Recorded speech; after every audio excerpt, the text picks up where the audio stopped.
Hi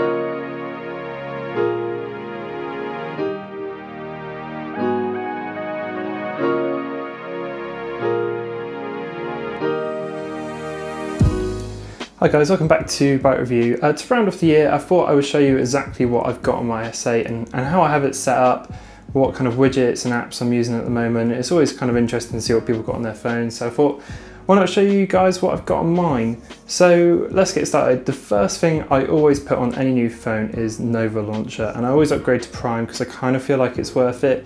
You can basically make your Android look however you want it to look. I've never been a big fan of TouchWiz on Samsung or any kind of skin that developers put on, so Nova's always like total essential for me. I really like making it kind of a stock look, but I do get rid of Google Now on the left, and I've gotten rid of all other widgets as well actually, so it's pretty stock, not much going on. The only things I do keep on the widget side of things is Zooper Widget Pro, which I did pay for as well, which I talked about before, but I love that widget. It kind of gives you all the sorts of cool clocks and all that sort of thing, which I do love. I like applying new icon sets as well, so I just find Nova Launcher is a great way to get started. So on the home screen, like I say, keeping it pretty simple. I don't have any apps there apart from what's in the drawer, and I keep the more useful ones over here on the right. Previously I had a whole page full of them, and then I kind of cut it down to 2 rows, which is what I've stuck with now. But what I have added is like a useful folder, which has just got all the apps which I used to have like all over the top, and I do kind of use quite a lot, and they're stuck in there just to keep things a bit more tidy, because I'm not a big fan of having the iPhone kind of look out, I guess. Anyway, to start from the top, there's Twitter here. Twitter is probably my most active place where I like to post all sorts of things about tech and whatever I'm reviewing at the moment or what I'm looking at. If you like anything kind of tech related, I often post like things I'm doing, like when my drone didn't work, and all the stuff I'm kind of getting up to, a lot of screen grabs and nice pictures and just stuff I'm working on. So if you ever fancy a Twitter follow, that is where I'm most active for sure, and I do really enjoy posting little updates here and then. And there's the phone there, which is becoming increasingly archaic, but hey, we've still got to use it every now and then.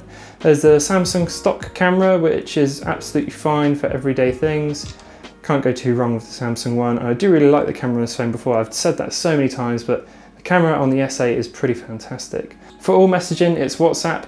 Over in the UK, it's super popular. WhatsApp is the go-to for kind of all messaging stuff, and gotta love it, gotta love WhatsApp. There's voice calling on there as well, but I don't really use it. For music, I am still using Spotify. I'm on a family plan with a couple mates, so it just makes it really cheap, and it's been pretty good. I've been enjoying this album hugely recently. If you're into any rock, it's probably worth checking out. But yeah, Spotify, I'm not a big fan of how the player works, if I'm completely honest, but there it is. Spotify is kind of one of my go-tos when it comes to any form of music. Swiping over to the right here, this has got my most useful apps. There's obviously YouTube, which I use all the time, and then there's YouTube Studio, or Creator Studio it's called now, or no, it's YouTube Studio. This just lets me see all your comments. Again, I've talked about this one before, but it shows you, if you're a creator, it gives you all your analytics, how your videos are doing or how badly they're doing, or all that sort of stuff. It's just useful to kind of keep checking every now and then. And when I say every now and then, I kind of check it all the time because I'm a little bit addicted and I just enjoy checking it. Punching out from there, obviously got the necessary evils of Messenger and Facebook, we won't go into there. And then there's Instagram as well, which I do post on quite a lot too. I should post on there more, but I kind of fall out the way sometimes with it, and I kind of forget a little bit about it because, I don't know, I do really like Instagram, so yeah, definitely worth a follow on there too. Again, I post really nice kind of product shots and anything I'm working on or just stuff like that. Instagram's one of my favourites. In terms of Instagram accounts to follow, I actually really enjoy like the photography ones. So like 6th Street Under, who's this guy that does amazing street photography in Cambridge, I think. Game Boy Zero, who does these amazing retro game kind of posts. He's worth checking out on YouTube as well. He's got a YouTube channel. And I really like Joe Allen as well. He posts some really nice photos.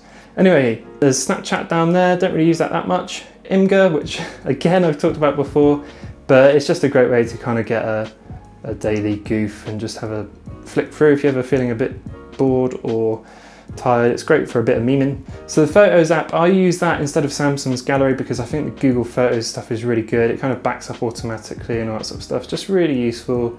Occasionally it will surprise you with some stuff as well over here on this panel with if you go on a trip, it will kind of make a compilation of all your pictures, which is kind of cool.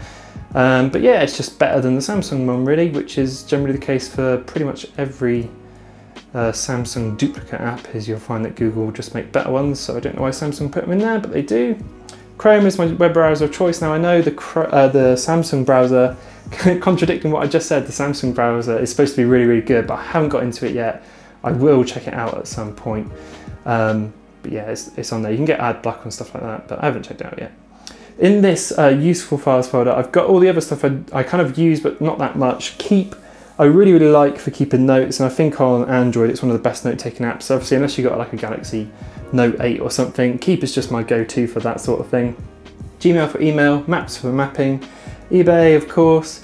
And in my previous video, I said I don't play games at all, but I actually did start playing Clash Royale a little bit, much to my own dismay, but I do actually quite enjoy that. Halifax for banking, Google Drive. I've moved over from OneDrive because I ran out of free storage space, so I'm now on to Google Drive, which has been pretty good. Obviously on Android it's kind of, I don't know why I ever used OneDrive if I'm honest. I think it's because it was free. It was free.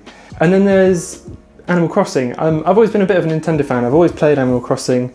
This one is kind of good for mobile. It's a strange one because if someone asked you what Animal Crossing is about or what you do on it, it's kind of like you just help other animals around and give them stuff, and then you make furniture. I don't know, it's like one of those games that's just kind of therapeutic to play, and I do quite enjoy that. I'll check out my friend code. If you want to come and say hello and look at my rubbish camp, then please do. And then the last one is just standard text messaging, which I don't really use that much at all. All the rest of my apps are just kept in the drawer. These are ones I don't really use that much at all. One I do use relatively often is Sony PlayMemories. This is great if you've got a Sony camera because it will just let you bump over photos like in full quality from your camera straight to your phone. You can start editing them on your phone and all that sort of stuff. Really, really useful. It's not great. You can't browse through your photos, at least as far as I know. Which you can do on some Canon apps, which is a real shame on the Sony, but it's nice to be able to just bump it against it with NFC and just get all your pictures over. On the note of pictures, I've got a few apps which I do really like for using for mobile editing. VSCO or Visco, whatever you want to call it, is generally my go-to. I paid for kind of stuff in there before for presets and all that, and it's just a great way to edit your photos, but I have also started using an app called Snapseed, which is free. Snapseed is a great way to kind of manipulate your photos a bit further. It seems to have more editing tools on there that are easy to use, and you can manipulate the curves, which I really like, and you can kind of give it that crushed effect, which is all the rage at the moment. And I do really like that. That's kind of a good for editing. And there's one more which I use, is called Afterlight. Afterlight is a paid for app, funnily enough, and it's great for kind of putting on lens flares and effects like that. It's quite nice, and you can add shadow and highlight tints, which you can do in the other ones, but this one just makes it really easy. So if you're trying to get a theme on your Instagram or something, it's just a really nice way of doing that, and quite easily. For my wallpaper, I'm using I'll try and link it below, but I'm using the Google Wallpapers app, which is a great little app for getting really high quality photos as your background. I really like it. There's tons of categories to pick from. I usually quite like the art one, and you can just go through there and it will kind of scale them nicely for your phone and all that sort of business.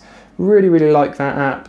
Great way to kind of just add a new look to your phone without having to dive through stuff. Obviously with a 2K screen, it's really important to get a high quality photo, and Wallpapers generally always gives me a good one. So I think that rounds off kind of exactly what I'm using at the moment. I do, like I say, keep it clean, not much changes. So if you saw the last one, well, not much new here. The Galaxy has been my daily driver now since I bought it. I'm kind of not in a place at the moment where I can kind of splash out on an iPhone 10 or a Note 8 as much as I'd like to, and getting review units of those are really, really difficult. So I've just been cruising along with this really, and I've been really happy with it. It's kind of slowed down a bit, as in the classic Samsung way, but Nova Launcher definitely helps speed things along. If I switch back to TouchWiz, it really does feel slow, whereas it doesn't when I'm using Nova Launcher.